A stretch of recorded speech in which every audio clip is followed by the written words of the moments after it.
అత్యున్నత మాకు ప్రియమైన దేవుని బిడ్డలందరికీ ఈ ఉదయకాల సమయంలో మన ప్రభువైన యేసుక్రీస్తు శ్రేష్టమైన నామంలో మీ అందరికీ శుభములు తెలియజేస్తున్నానండి. ఎలాగున్నారు? బాగున్నారు కదా? గుడ్ మార్నింగ్ అందరికీ. మీరు కుటుంబాల పిల్లలంతా క్షేమంగా ఉన్నారు కదా? దేవుడి ఇంటికాల సమయం అంతా కూడా మనల్ని కాచి కాపాడి ఈ దినమును మనకు బహుమానంగా కానుకగా ఇచ్చున్నాడు. కాబట్టి ఆయన పరిశుద్ధ నామానికి మహిమ కలుగును గాక. ఈరోజు మనము వాగ్దానం కోసం ఎదురు చూస్తున్నాం కదా. పరిశుద్ధ గ్రంథాలు తెరిచినట్లయితే కీర్తనల గ్రంథంలో నుంచి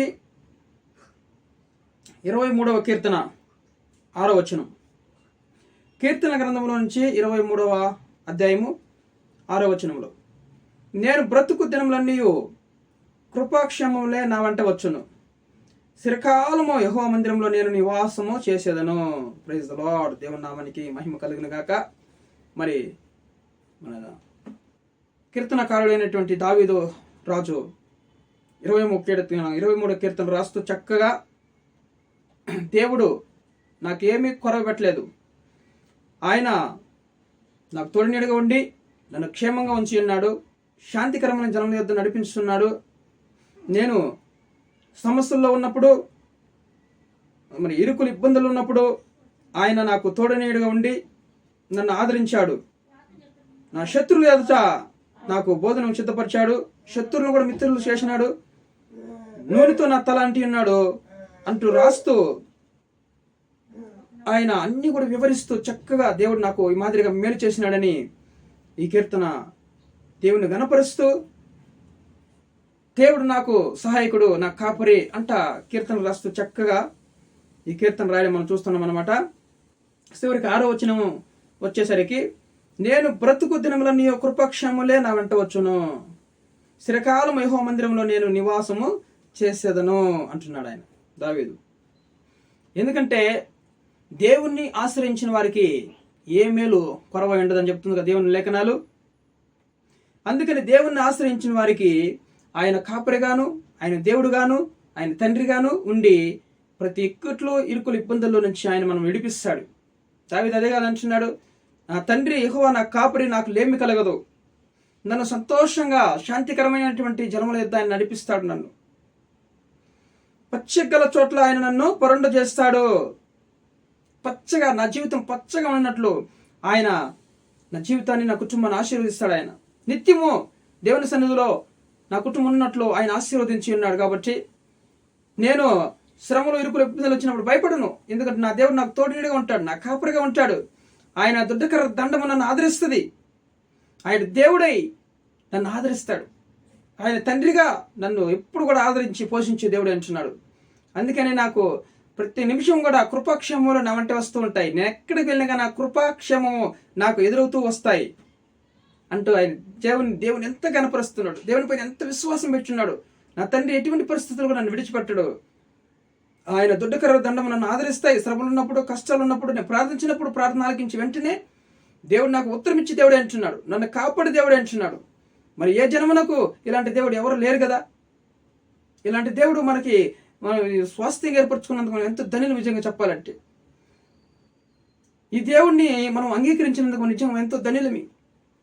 జీవం కలిగినటువంటి దేవుడిని ఆరాధిస్తున్నామంటే నిజంగా మనం ఎంతో ధన్యులము కదా. ప్రతి సమయంలో కూడా ఆయన దుడ్డకర్ర దండం మనల్ని ఆదరిస్తూ ఉంటుంది. ప్రయాణాల్లో ఆయన దుడ్డకర్ర దండం మనల్ని ఆదరిస్తుంది. కొన్ని కంపెనీలలో మనం చేసే పనుల్లో, కుటుంబాల్లో కూడా అనుక్షణం కూడా ఆయన మనకు దేవుడై, మనకు కాపరై ఆయన కాపాడుతూ ఉంటాడు అనమాట. నువ్వు బ్రతుకు దినమంతా కూడా కృపాక్షేమములు మన వెంట వస్తాయి. ఇప్పుడు మన దేవుని యందు విశ్వాసం ఉంచినప్పుడు, ఆయన దేవుడిని నమ్మినప్పుడు, ఆయన మన కోసం ప్రాణం పెట్టిన నమ్మినప్పుడు కృపాక్షేమములే మన వెంట వస్తాయి. బ్రతుకు దినం అంతటా కూడా కృపాక్షేమములు, దేవుని యొక్క కృప, దేవుని యొక్క క్షేమము అవి మన వెంట వస్తాయన్నమాట. చిరకాలం యెహోవా మందిరం నేను నివాసం చేసేదను. చూడండి, జీవితకాలం అంతా కూడా దేవుని సన్నిధిలో నేను నివాసం చేస్తాను. ఎందుకంటే ఆయన నాకు దేవుడు ఎందుకు నేను ఎంతో మరి రుణపడి ఉంటాను, దేవునికి కృతజ్ఞతాస్తుతులు చెల్లిస్తున్నాను ప్రతి క్షణం కూడా.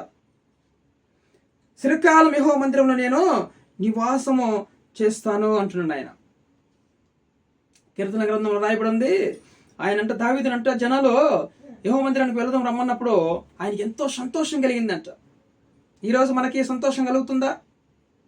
దేవుని సన్నిధికి పోదామంటే నిద్రపోతూ ఉంటాం, దేవుని సన్నిధికి పోవాలంటే విసుక్కుంటూ ఉంటాం, అంతలేక ఆదివారం వచ్చిందా అంటూ మనం బాధపడుతూ ఉంటాం. కానీ దావీదు అంటున్నాడు, జనులు యెహోవా మందిరానికి పోదామని నాతో రమ్మని చెప్పినప్పుడు నేను ఎంతో సంతోషపడి తిని త్వరగా రెడీపోయి దేవుని మందిరంలో నివాసం చేయడానికి నేను వెళ్ళిపోతుని అంటున్నాడు. ఈరోజు దేవుని మందిరంలో చిరకాలం నువ్వు నివాసం చేయాలని ఆశపడుతున్నావా? దేవుని సన్నిధిలో చిరకాలము నీ జీవితాన్ని గడపాలని ఆశపడుతున్నావా?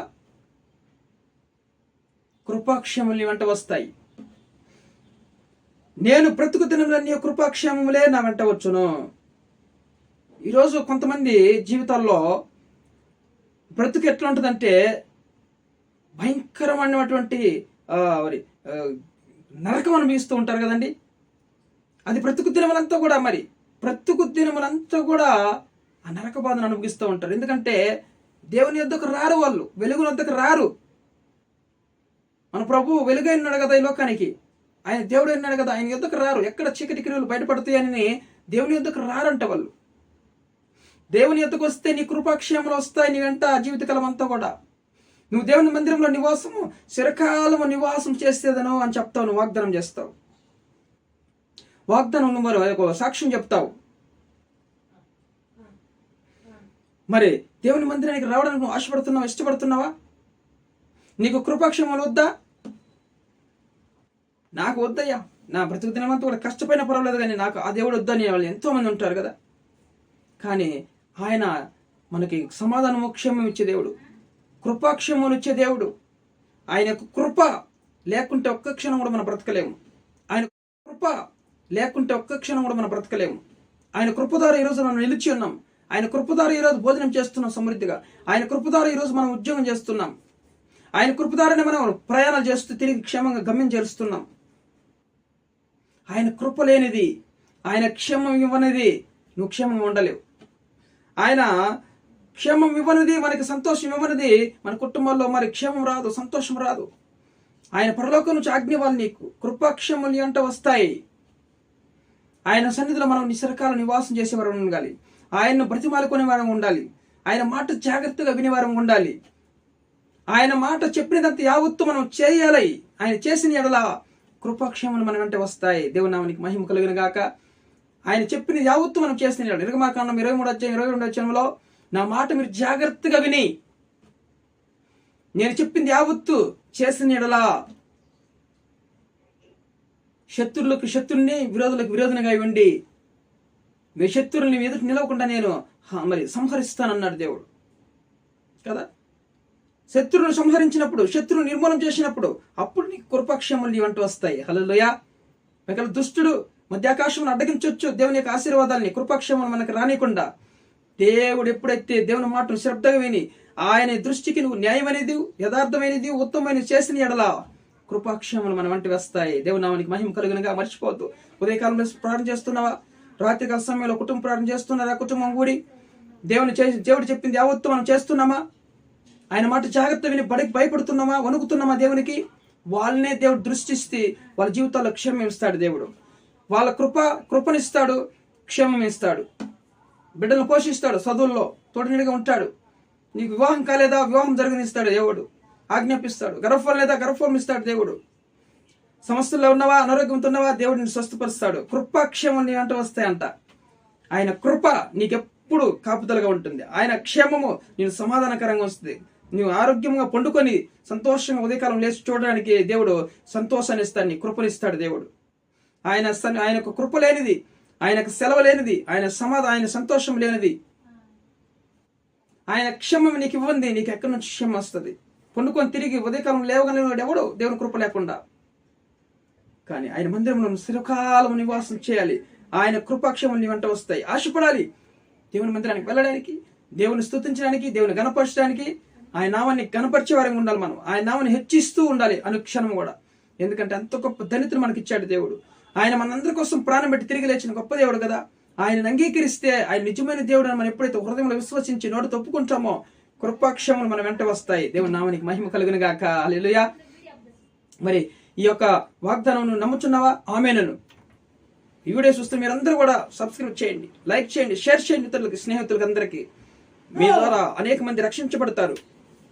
మీ ద్వారా అనేక మంది రోగులు ఉన్నారు, మరి సమస్యలో ఉన్నవారు విడుదల కలుగుతుంది. ఈ వాగ్దానం విన్న వెంటనే వాళ్ళకి సంతోషం కలుగుతుంది. మరి మర్చిపోవద్దు, సబ్స్క్రైబ్ చేయండి, లైక్ చేయండి, షేర్ చేయండి. అందరికీ విని విడిచిపెట్టద్దు, లైక్ చేయండి.